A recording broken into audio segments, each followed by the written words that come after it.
So, here is the next part of the story time video.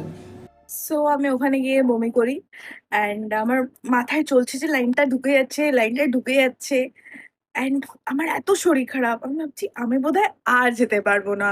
দেন আমি ভেতর থেকে বলছি না, after 2 months I came and I can not give up, no matter what, আমি পারবো না গিভ আপ করতে।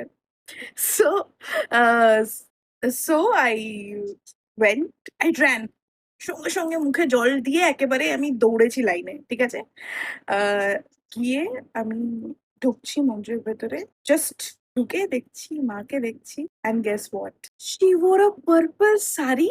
মানে যারা মাকে ভালোবাসে না, যারা আমার মতো, তারা বুঝতে পারবে এটা তাদের কাছে কি। আমি পার্পল শাড়ি পরেছি অ্যান্ড আমি গিয়ে দেখছি যে মাও পার্পল কালারের শাড়ি পরেছে।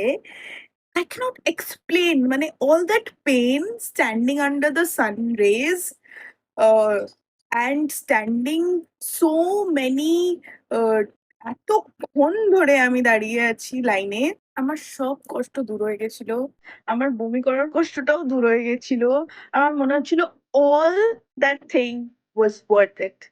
আই থিঙ্ক মা দেখছিল যে মানে ভালোবাসার পরীক্ষা, মানে মা দেখছিল যে আমি অত কাছে গিয়ে আমি থেমে যাই কিনা, আর আমি মন্দিরে ঢুকি কিনা, ঠিক আছে?